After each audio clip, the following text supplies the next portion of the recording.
A mentira mais perigosa que você já se contou é que você precisa ser bom para ser amado, que você precisa dizer sim para não criar problemas, que o seu valor está na sua capacidade de ser útil, de agradar, de se encaixar.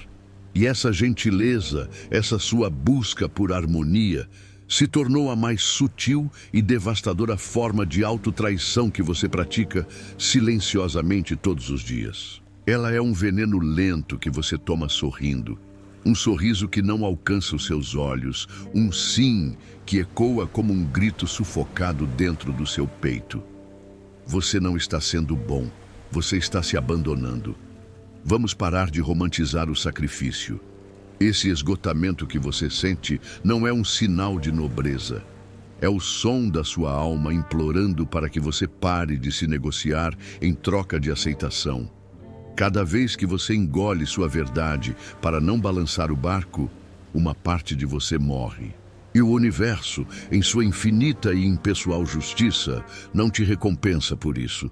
Ele simplesmente obedece à sua ordem mais profunda. E a ordem que você tem emitido, sem perceber, não é "eu sou digno de amor". A ordem tem sido "eu preciso de validação para existir". E é aqui que a sua realidade é forjada. O mundo não te dá o que você merece. Ele te dá um espelho do que você assume ser. Esta é a lei. Se você assume o papel da pessoa que precisa da aprovação alheia, o mundo te tratará como alguém que precisa ser aprovado. Ele não vê o seu esforço. Ele apenas reflete a sua necessidade. Você não está agradando pessoas para ganhar o respeito delas. Você está apenas encenando, dia após dia, a sua crença fundamental de que você não é o suficiente por si só. E o mundo, fielmente, aplaude essa sua atuação, mantendo você exatamente onde está. E por que é tão difícil parar? Porque não é só uma escolha, é um vício. O seu corpo se tornou dependente da química da ansiedade, da culpa e daquele pequeno e fugaz alívio que vem quando alguém finalmente te aprova. O seu sistema nervoso está programado para buscar essa dinâmica. Desagradar alguém, para o seu corpo, é entrar em crise de abstinência. É por isso que parece tão assustador, tão errado. Mas a verdade é que essa crise não é um sinal de que você está fazendo algo errado. É o primeiro e mais brutal sintoma de que você, finalmente, está começando a se curar. Chegou a hora de visitar o canteiro de obras da sua dor, de entender a arquitetura da autotraição. Porque essa prisão onde você talvez se encontre não foi construída por outros. Ela foi erguida por você, tijolo por tijolo, com a ferramenta mais poderosa que existe, a sua própria imaginação. Sem perceber, você transformou seu campo energético, sua força vital, em um recurso público. Sua casa interior não tem portas, não tem muros. É um santuário que foi transformado em praça, onde qualquer um pode entrar, exigir, tomar um pedaço e ir embora, deixando você com o silêncio e o vazio.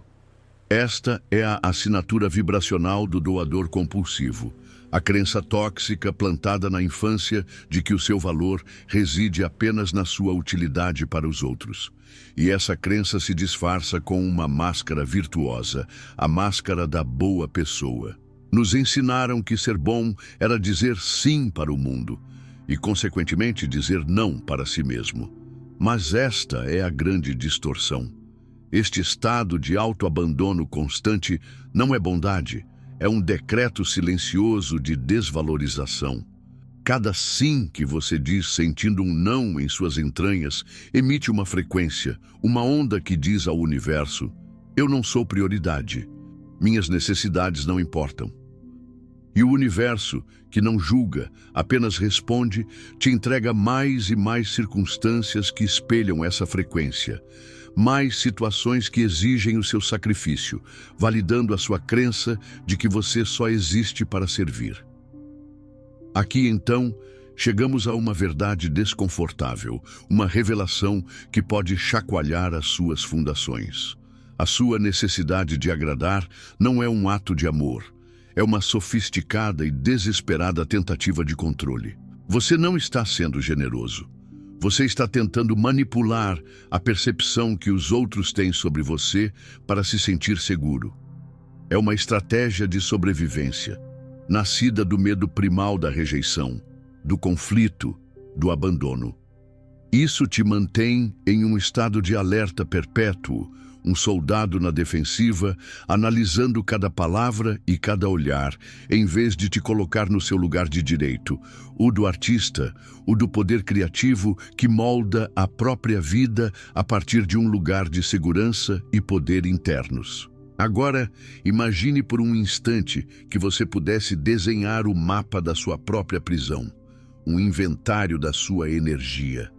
Se por apenas um dia você se tornasse um observador silencioso de si mesmo, anotando em sua mente cada vez que seus lábios disseram sim, enquanto seu corpo gritava não, e ao lado de cada um desses momentos, você pudesse identificar o nome do verdadeiro carcereiro: o medo.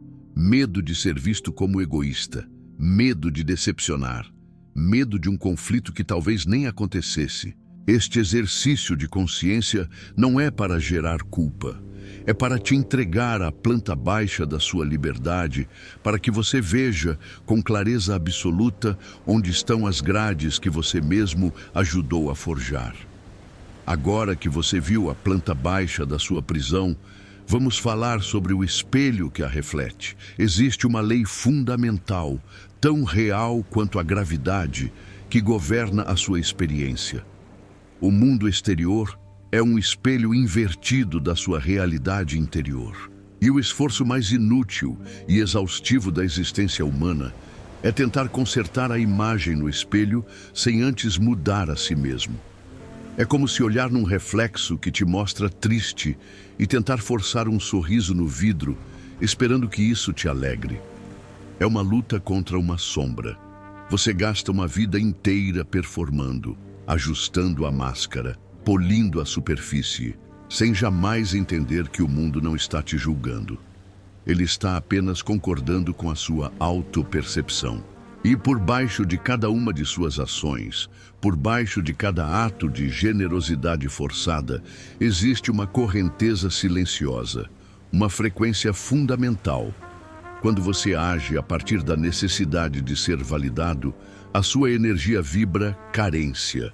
Ela exala um perfume de desespero sutil que repele exatamente aquilo que você mais anseia: o respeito genuíno, a abundância, o amor incondicional. Você pode oferecer um banquete, mas se a sua energia de fundo é a de um mendigo implorando por aprovação, o universo não responde ao banquete. Ele responde ao som da sua súplica. O que você deseja te escapa não porque você não se esforça o suficiente, mas porque a sua frequência de "por favor, gostem de mim" cria um campo de repulsão contra a frequência da autossuficiência. É por isso que a maioria das tentativas de impor limites resulta em fracasso e frustração.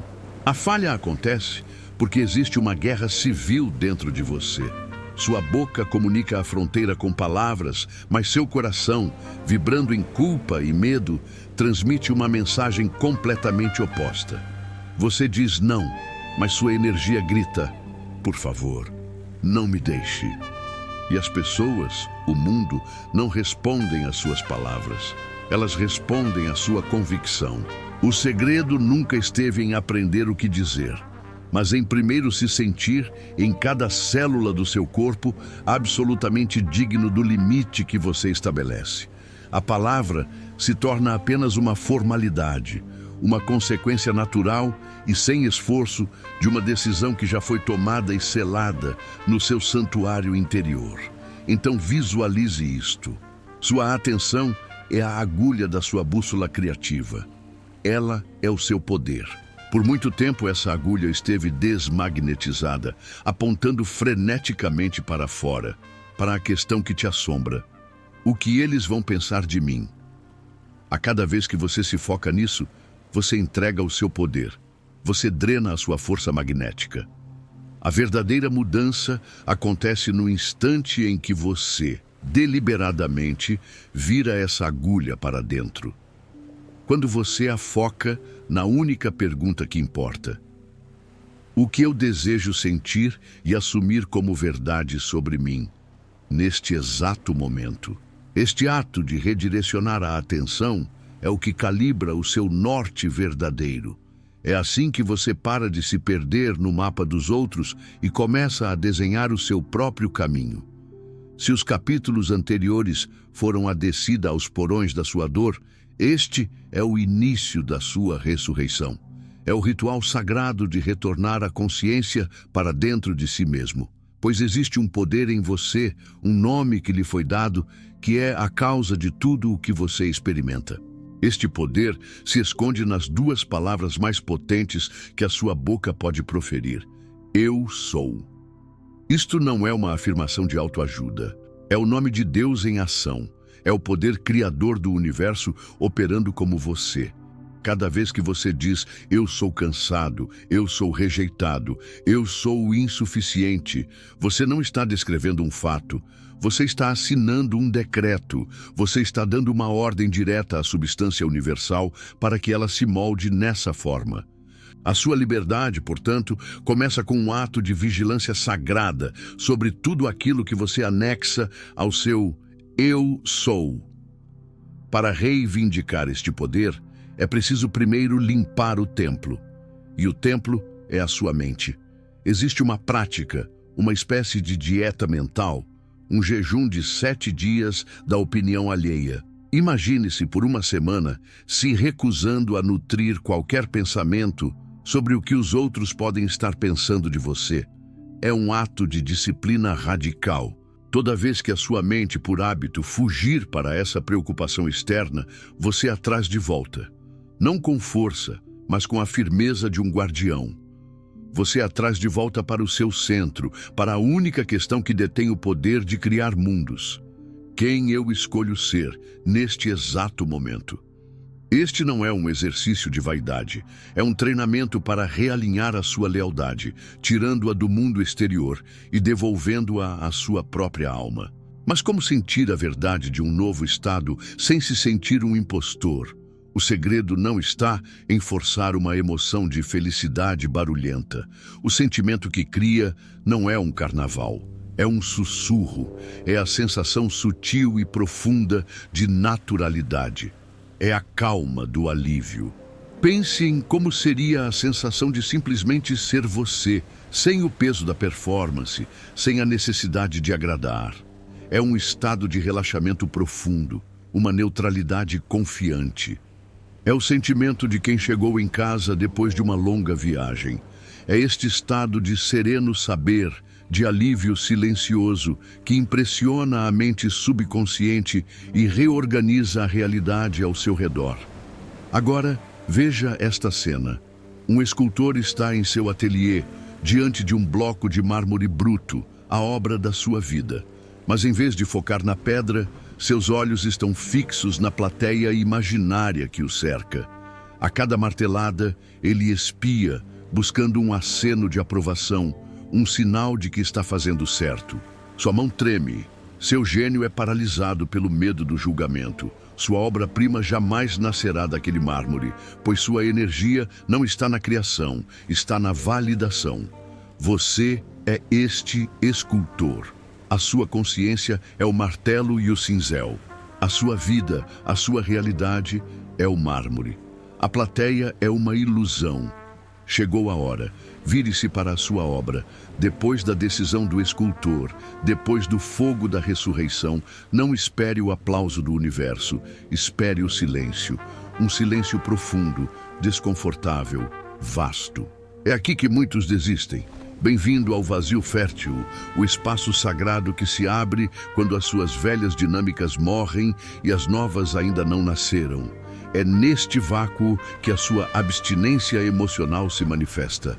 A culpa, a solidão, a ansiedade, elas podem surgir com uma força avassaladora, como fantasmas da pessoa que você costumava ser, assombrando a sua nova liberdade.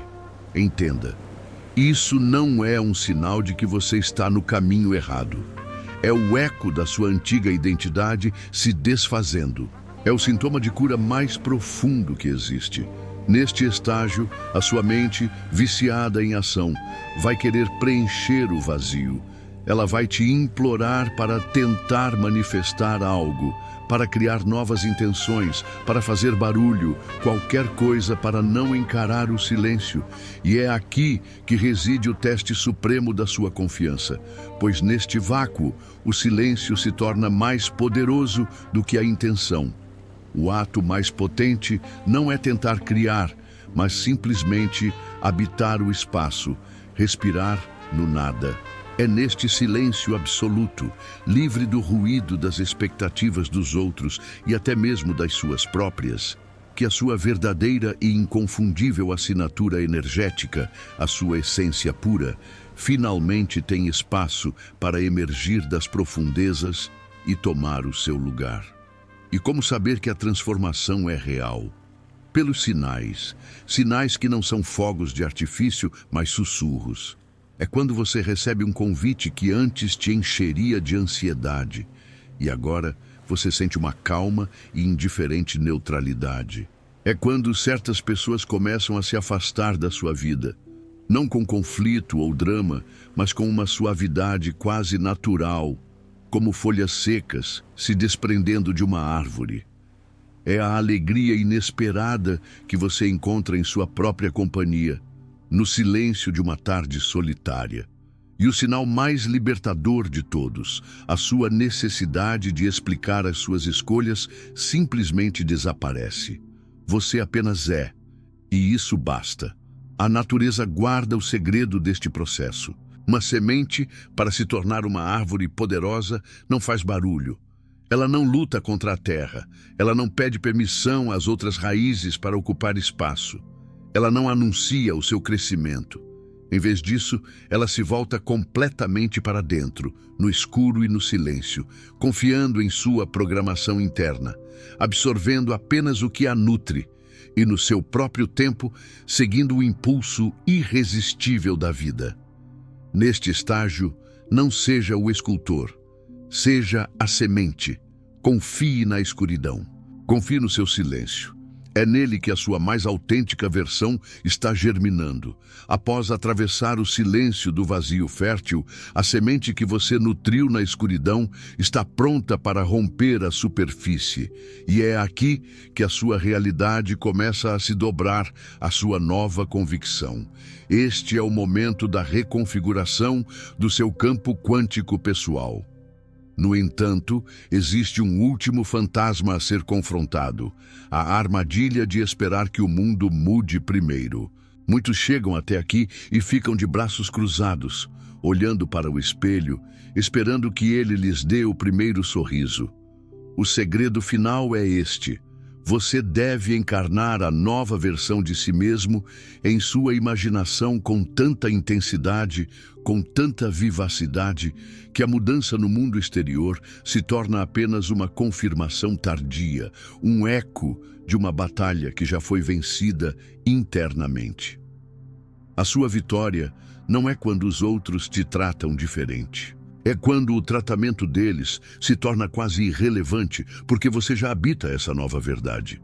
E então o fenômeno acontece. As pessoas na sua vida não são entidades fixas. Elas são campos de potencial, ondas de possibilidade. E é a sua frequência que faz essa onda colapsar em uma partícula de experiência. Enquanto você vibrava necessidade, as pessoas em sua órbita colapsavam na versão que podia espelhar a sua carência. Quando você muda a sua assunção interna para "eu sou completo, eu sou autossuficiente", você não está mudando essas pessoas. Você está mudando a realidade que você permite. As mesmas pessoas agora ou são forçadas a colapsar em uma nova versão que ressoa com a sua plenitude, mudando a forma como interagem com você, ou elas simplesmente saem do seu campo quântico, de forma natural e sem esforço, para dar espaço àqueles que já vibram em harmonia com o seu novo estado de ser. Essa reconfiguração externa é um reflexo de uma revolução interna, até mesmo na sua neuroquímica. O seu cérebro, antes viciado nos pequenos e ansiosos hits de dopamina que vinham da aprovação externa, começa a ser inundado por uma fonte muito mais poderosa e sustentável. Ele descobre a dopamina e a serotonina que nascem da autoexpressão autêntica, da criatividade liberada, do alinhamento profundo com o seu propósito. Você deixa de ser um dependente químico da validação alheia e se torna o soberano da sua própria farmácia interna, onde o bem-estar não é mais algo a ser buscado lá fora, mas algo que emana de dentro. E chegamos à metáfora final, que resume toda esta jornada. A pessoa que busca agradar os outros funciona como um termômetro.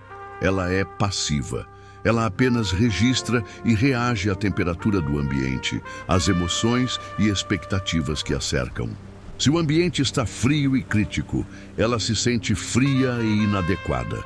Ao focar em si mesmo, ao se tornar o mestre do seu estado interior, você deixa de ser o termômetro. Você se torna o termostato. Você não reflete mais a temperatura do ambiente. Você define a temperatura. Você estabelece, a partir do seu estado de ser, a condição emocional do seu espaço. E o ambiente, o mundo, as pessoas, inevitavelmente, se ajustam a você. E aqui estamos, no final da jornada e no início de tudo. Você viajou do cansaço do radar, que tudo perscruta, para a certeza da luz que tudo projeta. Você deixou de ser o eco que repete o som dos outros para se tornar a voz que dá o tom da sua própria sinfonia. Você abandonou a passividade do termômetro que apenas sente para assumir o poder do termostato que define. Esta não foi uma jornada de aprendizado, foi uma jornada de desapego. Desapego da mentira de que o seu poder estava em algum lugar lá fora, esperando para ser encontrado, merecido ou conquistado. A promessa final, o evangelho da sua liberdade, é este. A única e absoluta causa de toda a sua realidade é a sua própria consciência. Ponto final. Ao parar de buscar permissão no mundo das sombras, no mundo de César, e reivindicar a sua autoridade no seu reino interior, no reino da sua imaginação, você faz mais do que mudar um comportamento. Você altera o próprio tecido da realidade que você experiencia. A analogia definitiva é esta. Você deixa de ser o barro, passivo e disforme, sendo moldado pelas mãos brutas das circunstâncias e das opiniões alheias. E você finalmente se reconhece como o oleiro, o artista silencioso que, a partir do seu próprio e sagrado conceito de si, molda o barro da vida na forma exata da sua vontade. E esta verdade não é apenas um poema espiritual, ela é um fato biológico. Quando você muda a sua percepção fundamental de si mesmo, do estado de "eu preciso agradar para sobreviver", para a assunção de "eu sou o criador da minha experiência", você está disparando um novo comando para cada uma das trilhões de células do seu corpo. A sua consciência, operando através do seu sistema nervoso, reescreve ativamente o seu programa subconsciente, mudando a sua biologia, o seu campo eletromagnético e os seus comportamentos automáticos para que eles se alinhem com a nova verdade que você escolheu habitar. A verdadeira liberdade não é mental, é celular. É quando o seu corpo e a sua mente, em uníssono, finalmente obedecem ao seu novo comando interior. O trono sempre foi seu. É hora de habitá-lo.